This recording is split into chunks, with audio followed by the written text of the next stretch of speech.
Hi, this is Ben Shelton, and today I'm going to be showing you how to do Wes Montgomery style block chords.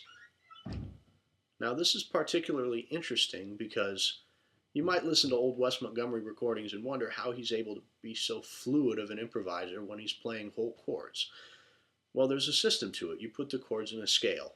So let's start out with the basic G minor 7 chord, and we can make a scale, or two different scales, out of the inversions of it. So we're going to start here, where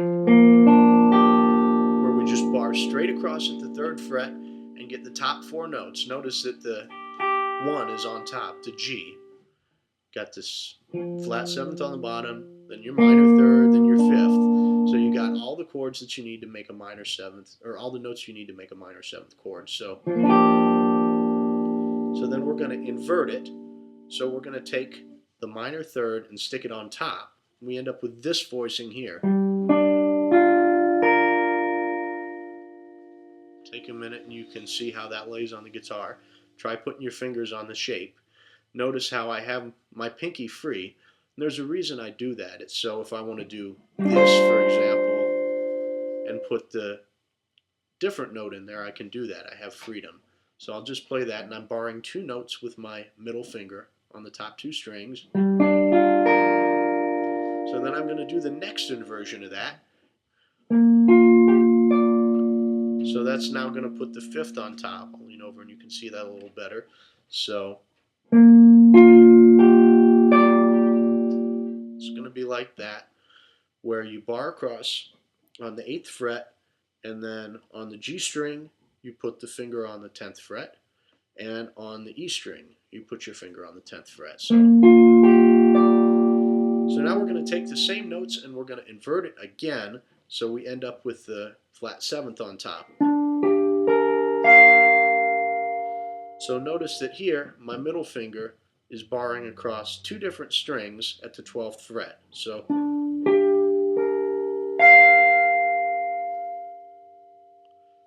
okay, so now we're going to keep going through the inversion, and just for the heck of it, there's our top chord, or we can stick this 9th on it here. You, on your E string, put the finger down on the 17th fret and get this.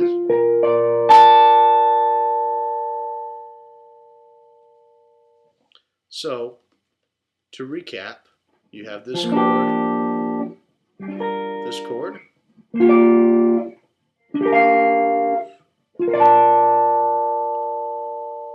So, what can we do with that? They're all the same chord, but they all have different notes on top. So, the first thing we can do is start by sliding each one of the chords up by 2 frets, and then we can make a scale. So we have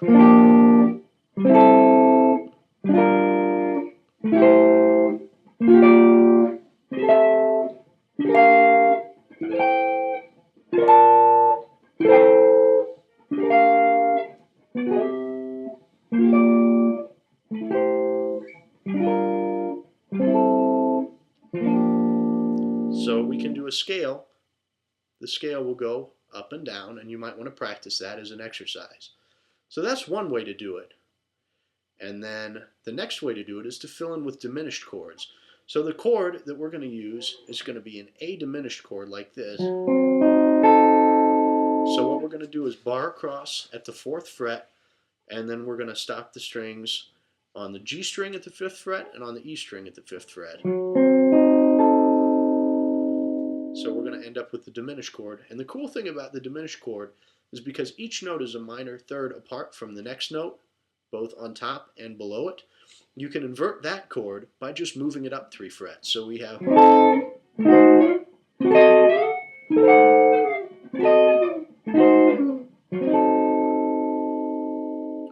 So the cool thing about that is that we can combine the two, right? The inversions of the G minor 7 and the inversions of the A diminished 7th chord, right? So we go like this.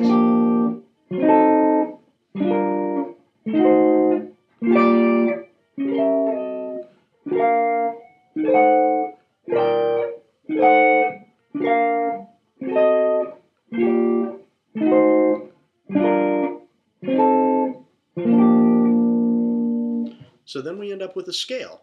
And you can do all kinds of cool things with a scale. You can play, say if we do it in A, we can play the Inspector Gadget theme.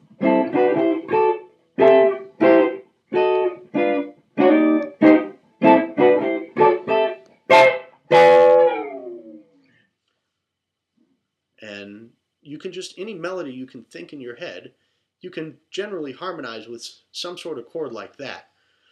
The other cool thing that you can do with those voicings is if you're playing 2/5s in jazz, you know, this, if you're playing, say, 2/5 from G minor 7 to C7 to F major 7, you're going to go.